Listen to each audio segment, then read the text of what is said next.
எங்கே எந்த சம்பவம் நடந்தாலும் எஃப்ஐஆர் போடுறது எங்கன்னு பார்த்தீங்கன்னா திருச்சியில் தான் எஃப்ஐஆர் போடுவாங்க. என்ன காரணம்னா வருண்குமார் பேட்டை ரவுடி மாதிரி. வருண்குமார் பொழுதினிக்கு இன்ஸ்டாவில் தான் குடியிருக்கிறார். அவர் திரு சீமான் அவர்கள் மீது அவதூறு வழக்கு தொடுத்திருக்கிறார். அந்த அவதூறு வழக்கு தொடுப்பதற்கு அவருக்கு உரிமை இருக்குது. திரு சீமான் அவர்களை பற்றி கேட்கும்போது மைக் புலிகேசி பற்றியெல்லாம் நான் பேசுறதுக்கு தயாரா இல்லை அப்படின்ட்டு போறாரு. என்னமா வார்த்தை? அவர் மைக் புலிகேசினா உன்னை சைக்கோன்னு சொல்லாமா?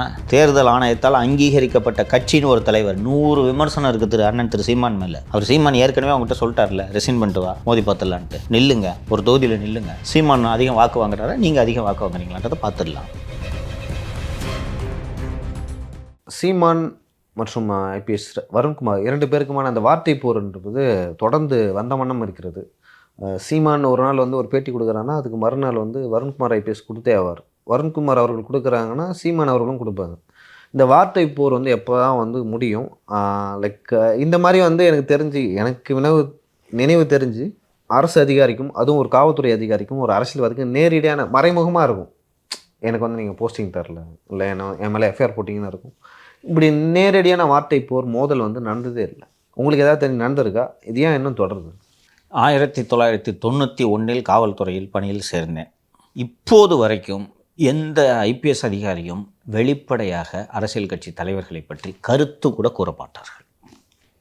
எனக்கு நினைவு தெரிந்து ஒரே ஒரு முறை தேர்தல் நேரத்தில் மயிலாப்பூர் எம்எல்ஏவாக இருந்த ஐபிஎஸ் அதிகாரி திரு ஆர் நட்ராஜ் அவர்கள் சென்னை மாநகர ஆணையராக இருந்தபோது விமென்ஸ் டே அன்னைக்கு உங்களை கவர்ந்த பெண்மணி யாருன்னு கேட்டோன்னா முதலமைச்சர் ஜெயலலிதான்னு சொன்னாங்க.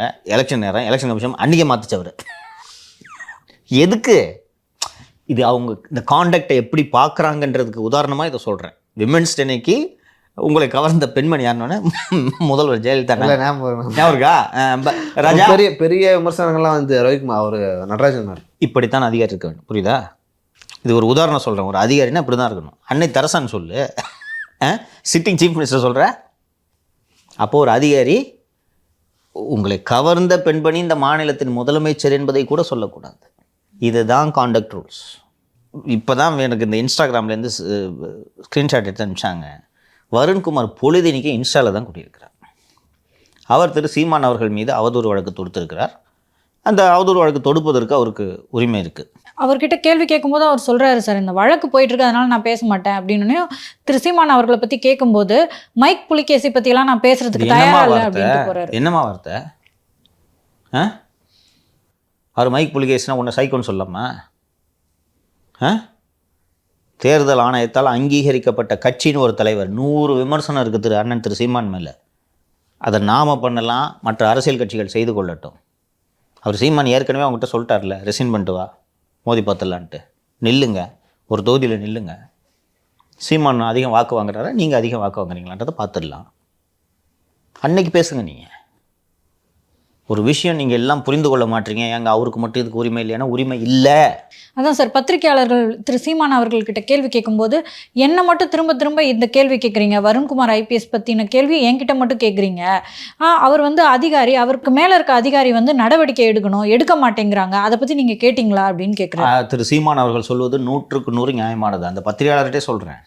மைக்கு புலிகேசின்னு சொன்ன உடனே அங்கே இருக்க ரிப்போர்ட்டர் கேட்டிருக்கணும், ஏன் சார் ஒரு அரசியல் கட்சி தலைவர் மைக்கு புலிகேசின்னு சொல்கிறீங்களே, இப்படி பேசலாமா என்று கேட்டிருக்க வேண்டும். அவர் சீமான் நீங்கள் குறிப்பிட்ற அந்த நேர்காணல்லையே மீண்டும் சொல்கிறார். அவர் நான் பதில் சொல்கிறேன்றதுனால தானே என்கிட்ட திருப்பி போய் கேட்குறீங்க, மற்றவங்ககிட்ட போய் கேளுங்கன்ட்டு. உண்மையிலே இந்த கேள்வி அவர்கள் எழுப்ப வேண்டியது சட்டம் ஒழுங்கு டிஜிபி திரு சங்கர் ஜிவால் அவர்களை நோக்கி எழுப்ப வேண்டிய கேள்வி இது.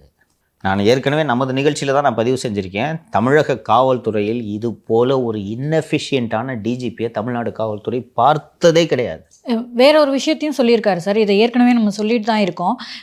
அவரோட கட்சிகளை சேர்ந்த உறுப்பினர்கள் மேலே எங்கே அவங்க இருந்தாலும் திருச்சியில் வழக்குகள் பதிவு செய்யப்படுது, அங்கே தான் அவங்க கைது செய்யப்படுறாங்க, அவங்களுடைய ஃபோன்கள் பறிக்கப்படுது. 10க்கு மேற்பட்ட நபர்களோட ஃபோன்கள் பறிக்கப்பட்டிருக்கு, அதில் இருக்க டேட்டாஸ் திருடப்பட்டிருக்குன்னு சொல்கிறாரு. அவர் சொல்கிறது 100க்கு 100 உண்மை. ரொம்ப அண்ணன் அதை இன்னும் அழகாக சொன்னார். உங்களோட பத்திரிகையாளர்களோட ஒருத்தரோட செல்பேசி பறிக்கப்பட்ட உடனே போய் கத்தி கூப்பாடு போட்டிங்களே, எங்கள் அமைப்பை சேர்ந்தவர்கள் 20 பேரோட செல்ஃபேசிகள் பறிக்கப்பட்டிருக்கு, அதில் இருக்க ஒளிப்பதிவுகள் எல்லாம் வெளியாகிருக்கு, அந்த ஃபோனில் இருக்க ஒளிப்பதிவு தான் வெளியாகிருக்கு, நீங்கள் இதை யாராவது கேள்வி கேட்டிங்களான்னு கேட்குறாரு. சரி, 100க்கு 100 சரி. எங்கே எந்த சம்பவம் நடந்தாலும் எஃப்ஐஆர் போடுறது எங்கன்னு பார்த்தீங்கன்னா திருச்சியில் தான் எஃப்ஐஆர் போடுவாங்க. என்ன காரணம்னா வருண்குமார் பேட்டை ரவுடி மாதிரி.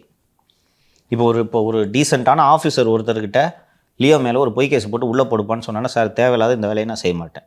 நல்ல அதிகாரி அதான் சொல்லுவார். ஒரு கிரிமினல் அரெஸ்ட் பண்ணணும்னு சொல்கிறீங்க, that is different.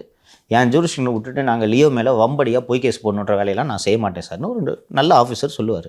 Varun Kumar rowdy இல்லை, என்கிட்ட கொடுங்க சார் நான் பார்த்துக்கிறேன் என்று சொல்லி இந்த குற்றச்சாட்டு என்னோட விஷயத்திலேயே வந்து ஃபோனில் இருக்க டேட்டாவை திருடிய விஷயங்கள் டிஜிபியிடம் இது வரைக்கும் 5 புகார்கள் அளித்திருக்கிறேன். நீதிமன்றத்தில் வழக்கு போடுவேன், அது வேறு. அண்டு பெண் காவலர்களை வச்சு ஒரு அடிக்க வச்சாருன்றதெல்லாம் ஊரறிந்த விஷயம் தானே. என்ன நடவடிக்கை எடுக்கப்பட்டது அவர் மேலே? ஸோ திரு சீமான் அவர்களே கேட்டிருக்காரு சார், இது பொறுப்புள்ள காவல்துறை அதிகாரி செய்கிற வேலையா அப்படின்னு கேட்டிருக்காரு. ஒரு விஷயம் புரிஞ்சுங்க மாலதி, இது ஒரு ஒழுங்கீனமான செயல். போலீஸ் ஃபோர்ஸில் அது டிசிப்ளின்டு ஃபோர்ஸ்னு நான் மீண்டும் மீண்டும் சொல்லி கொண்டு இருக்கிறேன். அது வந்து ஒரு டிசிப்ளின்டு ஃபோர்ஸ்னால் அங்கே வந்து அதற்கென்று சில நடத்தை விதிகள் உண்டு. ஒழுக்கமாக நீங்கள் நடந்து கொள்ள வேண்டும். பொழுதினைக்கு இன்ஸ்டாகிராமில் குடியிருக்கிறதுக்காக உங்களுக்கு சம்பளம் கொடுத்து, யூனிஃபார்மை கொடுத்து, வண்டி கொடுத்து, வீட்டில் வேலை செய்யறதுக்கு 10 கான்ஸ்டபிளை கொடுக்கல. கோர்ட்டில் போய் வழக்கு போகிறீங்கன்னா அட்டன் பண்ணிவிட்டு போங்க. என்னது ஒரு அரசியல் கட்சி தலைவரை மைக்கு புலிகேசின்னு சொல்கிறது? அவருக்கு ஒன்று அவருக்கு ஒரு செல்ஃபோன் திருடேன்னு சொல்கிறார். இந்த சண்டை பார்க்குறதுக்கு நாகரிகமாக இருக்கா? இது ஒரு அரசு பார்த்து கொண்டு இருக்கலாமா? இது ஒரு தனிப்பட்ட வருண்குமாரின் செயலாக சொல்லாக நீங்கள் பார்க்கக்கூடாது. தமிழக காவல்துறையை பிரதிநிதித்துவப்படுத்தும் அதிகாரி அவர். அப்போ தமிழக காவல்துறையில் இந்த மாதிரி ஒரு மனநோயாளி இப்படி அதிகாரியாக வச்சுக்கிட்டு இருக்கிறது காவல்துறைக்கு அசிங்கம். குறைந்தபட்சம் அவரை மாற்றி அதிகாரம் இல்லாத பதவியிலாவது போட வேண்டுமா இல்லையா? குறைஞ்சபட்சம் எஸ்பி திருச்சியாக இருந்துட்டு ப்ரொமோட் பண்ணி டிஐஜி ரேஞ்சு டிஐஜியாகவே நீங்கள் அங்கேயே போடுறீங்கன்னா இது என்ன கவர்மெண்ட் இது? இது வருண்குமார் ஏன் இப்படி நடந்துக்கிறாருன்னு யோசிச்சுருக்கீங்களா நீங்கள்? ஏன் நடந்துக்கிறார் சொல்லுங்கள். திமுக சொல்கிறத மற்ற அதிகாரிகள் தயங்கி செய்வாங்க, வருண்குமார் வந்து நேரடியாக செய்வார். அதான் அதனால தான் பேட்ட ரவுடின்னு சொல்கிறேன் நான். என்ன காரணம் என்றால் சங்கர் ஜிவால் நினைத்தால் கூட வருண்குமார் மீது நடவடிக்கை எடுக்க முடியாது. இவ்வளோதான். தொட்டுப்பார் என்ன இந்த திமிரு தான், வேறு எதுவும் கிடையாது. மற்ற ஆஃபீஸருக்கெல்லாம் எல்லாருக்கும் பயம் இருக்கும். டிஜிக்கிட்டேருந்து ஃபோன் வந்துச்சுன்னா நடுங்குவாங்கம்மா. டிஜி ஃபஸ்ட்டு பேச மாட்டார் ஜூனியர் ஆஃபீஸர்கிட்ட, நீங்கள் புரிஞ்சுக்குங்க. டிஜி வந்து அவருக்கு கீழே இருக்க அடிஷ்னல் டிஜிபிட்ட சொல்லுவார், யோ என்ன நடந்துட்டுருக்குங்க அப்படின்னு கேட்பார். அடிஷ்னல் டிஜிபியும் எஸ்பிக்கிட்ட நேரடியாக பேச மாட்டார். அவர் ஐஜி சென்ட்ரல் ஜோனுக்கு சொல்லுவார், அவன் ஜோனில் இந்த மாதிரி நடந்திருக்குன்னு ஐஜி தான் பேசுவார். இன்றைக்கி டிஜிபியே ஃபோன் பண்ணால் கூட உன்னால் முடிஞ்சா என்ன மாற்றியா பார்க்கலாம். இன்னும் வருங்குமார் நான் இன்ட்ராகேட் பண்ணும்போது என்கிட்ட சொல்லியிருக்காரு, அவருக்கு இன்னும் 8 மாதம் சங்கர் என்கிட்ட சொல்லியிருக்காரு. அவர் எதையும் கண்டுக்கிறதில்ல, அவருக்கு இன்னும் 8 மாதம். ஒரு நாள் சர்வீஸ் இருந்தாலும் அவர் டிஜிபி. அப்படி சங்கர் ஜிவால் நடந்து கொள்ள வேண்டுமா இல்லையா?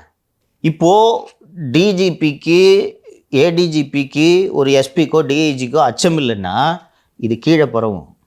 எஸ்பி சொல்கிறது அடிஷ்னல் எஸ்பி கேட்க மாட்டார், அடிஷ்னல் எஸ்பி சொல்கிறது டிஎஸ்பி கேட்க மாட்டார், டிஎஸ்பி சொல்கிறது இன்ஸ்பெக்டர் கேட்க மாட்டார். இதனால தான் ஒழுங்கின் அதிகரிக்கும். அந்த அச்சம்ன்றது அந்த காவல்துறையில் அந்த டிசிப்ளின் இருந்துச்சுன்னா தான் நீங்கள் டிபார்ட்மெண்ட்டை ஒழுங்காக நடத்த முடியும். காவல்துறையிலே டிசிப்ளின் போச்சுன்னா நீங்கள் சொசைட்டி எப்படி கண்ட்ரோல் பண்ணுவீங்க? இப்படி ஒரு கான்ஸ்டபிள் வந்து இன்ஸ்டாகிராமில் ஒரு தலைவரை பற்றி, இல்லை அவங்க அதிகாரியை பற்றியே, திருச்சி ரேஞ்சிலேயே வேலை செய்யக்கூடிய ஒரு சப் இன்ஸ்பெக்டரு சைக்கோ அதிகாரின்னு வருண்குமாரை பற்றி இன்ஸ்டாவில் ரீல் போட்டால் சும்மா இருப்பாரா? இவர் மட்டும் அப்படி பேசலாமா? இது மட்டும் இல்லைம்மா, மைக்கு புலிகேசின்னு அந்த ஒரு திரு சீமான் அவர்கள் மீது சமீபத்தில் நீதிமன்றத்தில் ஒரு வழக்கு, சீமான் தொடர்ந்த வழக்கு ஒன்று டிஸ்மிஸ் ஆச்சு. ஒரு எஃப்ஐஆர் குவாஷுக்கு போயிருந்தார், அது டிஸ்மிஸ் ஆச்சு. அன்னைக்கு ஒரு நாள் மட்டும் 1 மணி நேரத்தில் 5 இன்ஸ்டாகிராம் ரீல் போட்டிருக்காரு. எதை? அந்த நியூஸ் கார்டு வரும்ல, சீமான் வழக்கு தள்ளுபடின்னு, அதை வச்சுட்டு மைக்கு புலிகேசின்னு டைட்டில் போட்டு 5 இன்ஸ்டா போட்டிருக்காரு அவர் வருண்குமார் ஒரு பேஜில். பொழுதுனைக்கு இன்ஸ்டாகிராம்லேயே குடியிருக்கிறார். உனக்கு இன்ஸ்டாகிராமில் உனக்கு என்ன வேலைன்னு நான் கேட்குறேன் சார். அதை தாண்டி சார் 24 மணி நேரமும் சீமானை பற்றி தான் வருண்குமார் அவர்கள் சிந்திச்சுட்டு இருக்காரோ அப்படின்றதான் அவருடைய நடவடிக்கைகள்லாம் சிந்திச்சுக்கிட்டாரோ இல்லை சிந்தித்து கொண்டு இருக்கிறார் என்பதுதான் உண்மை. நான் ஏற்கனவே வேறு ஒரு அதிகாரியை பற்றி பதிவு செஞ்சுருந்தேன். இது மனோவியாதி, ஓசிடின்னு சொல்லுவாங்க, அப்சசிவ் கம்பல்சிவ் டிஸார்டர். சார் இப்படி புரிஞ்சுக்கலாமாங்க சார்? இப்போது அவங்களுடைய மனைவி வந்திதா அவர்களுக்கு டெல்லிக்கு மாறுதல் கிடைக்குது. அப்படி இருக்கும்போது அவர் குற்றம் சாட்டுறது நாம் தமிழர் கட்சிக்காரர்கள் தான் வந்து எனக்கும் என் மனைவிக்கும் விவாகரத்து ஆயிடுச்சுன்னு சொல்லிட்டு சோஷியல் மீடியாவில் பரப்புகிறாங்க. அப்படின்னும் போது அந்த கோபமாங்க சார்? ஏம்மா யாரோ ஒருத்தர் வந்து உங்களுக்கு டிவோர்ஸ் ஆகிடுச்சுன்னு சோஷியல் மீடியாவில் எழுதுறதுனால உங்களுக்கு டிவோர்ஸ் ஆகிடுவாம்மா? சொல்லுங்கம்மா, யாரோ எழுதுவாங்கம்மா. இன்னொன்று, உங்கள் குடும்பத்தில் இருக்கிற நண்டு சிண்டுலேருந்து பூனை, நாய்க்குட்டி, எலிக்குஞ்சு உங்கள் வீட்டில் வளர்கிறது அத்தனை ஃபோட்டோவையும் சோஷியல் மீடியாவில் பதிவு பண்ணுறது நீங்கள். சோஷியல் மீடியாவில் ஒரு அரசியல் கட்சி கூட போய் சண்டை இழுக்கிறீங்க. அப்போ அந்த அரசியல் கட்சி தலைவரோட ஃபாலோவர்ஸ் 4 பேர் உங்கள் சோஷியல் மீடியாவுக்கு போய் இருக்கிற ஃபோட்டோ எடுத்து தப்பாக யூஸ் பண்ண தான் செய்வாங்க. அவங்க என்ன உங்களுக்கு தெரியாமல் ரகசியமாக உங்களை மாதிரி செல்ஃபோனை திருடியாக போட்டாங்க? நீங்கள் தானே போட்டு வச்சுருக்கீங்க எல்லாத்தையும். அப்படி போடுவாங்க. யாரோ ஒருத்தன் தவறுதலா விவகாரத்தை ஆகிடுச்சுன்னு எழுதுறான், எழுதிட்டு போட்டோம். 10 பேர் 10 கருத்து சொன்னால் 10 பேருக்கு போய் பதில் சொல்லுவீங்களா நீங்கள்? இதுக்கு பதில் ஒன்று இன்ஸ்டாவில் போடுவார். சினிமாவிலேருந்து ஏதாவது ஒரு பாட்டு வரி ஒன்று எடுத்துக்கிட்டு உன்னை நான் பிரிந்தாலும் இது அதுன்ட்டு ஏதாவது ஒன்று போட்டு இதை ஃபோன் பண்ணி டிவி சேனல்ஸில் நியூஸாக போட வைக்கிது. அதை பார்த்துருக்கீங்களா? வருண்குமார் இன்ஸ்டா பதிவு பார்த்துருக்கீங்களா இல்லையா? எந்த அதிகாரி பற்றியாவது வருதாம்மா? அவர் head of police force Shankar Jiwal. இது வரைக்கும் எனக்கு தெரிஞ்ச ஒரு ப்ரெஸ்ஸை கூட மீட் பண்ணதில்லை. ப்ரெஸ் ரிலீஸ் வரும், அவ்வளோதான். யாரை பற்றியாவது வருதா அப்படி? நான் தான் நம்ம நிகழ்ச்சியிலே சொன்னேனே, நம்மளை பற்றி அவதூறாக பேசுகிறதுக்கு அவங்க இந்த பேசி சில வீடியோக்கள் வந்துச்சுல, போய் பக்கத்தில் உட்காந்து சூப்பர்வைஸ் பண்ணியிருக்காருமா அந்த ஷூட். இருந்தால் அவ்வளோ பெரிய சைக்கோ. இதையெல்லாம் காவல்துறை இயக்குனரும் உள்துறை செயலாளரும் முதலமைச்சரும் வேடிக்கை பார்த்து கொண்டிருக்கிறார்கள் என்பது தான் எனக்கு உள்ளபடியே வேதனையாக இருக்குது. தமிழ்நாடு காவல்துறை இவ்வளவு மோசமாக எந்த காலத்திலும் இருந்ததில்லை, எந்த காலத்திலும் இருந்ததில்லை. மிக மிக ஒழுங்கீனமான ஒரு செயல் இது. ஒரு நேற்று ஒரு பீச்சில் போய் ஒரு ஆணும் பெண்ணும் அமர்ந்திருக்கிறார்கள். அவங்ககிட்ட போயிட்டு நீங்கள் ஹஸ்பண்ட் அண்ட் ஒய்ஃபானு ஒரு கான்ஸ்டபிள் கேட்டிருக்காரு. அந்த பொண்ணு வீடியோ எடுத்துருச்சு. அந்த கான்ஸ்டபிள் ட்ரான்ஸ்ஃபர் இப்போ இப்படிப்பட்ட டிசிப்ளின் ஃபோர்ஸ் இது. இதில் இப்படி ஒரு அதிகாரி நடந்துட்டு இருக்கா, நீங்கள் வேடிக்கை பார்த்துட்டு இருக்கீங்கன்னா அவருக்கு துணிச்சல் என்னென்னா, என்னை தொட்டனா உதயநிதிக்கிட்டேருந்து ஃபோன் வரும். இந்த துணிச்சல் தான், வேறு ஒன்றும் அல்ல. சரிங்க சார், இது வரைக்கும் பல்வேறு அரசியல் மற்றும் சமூக நிகழ்வுகளை பற்றி பார்த்தோம். தொடர்ந்து அரசியல் அரசியல் பேசலாம். ரொம்ப நன்றி உங்கள் கருத்து. நன்றி. நன்றி மேம்.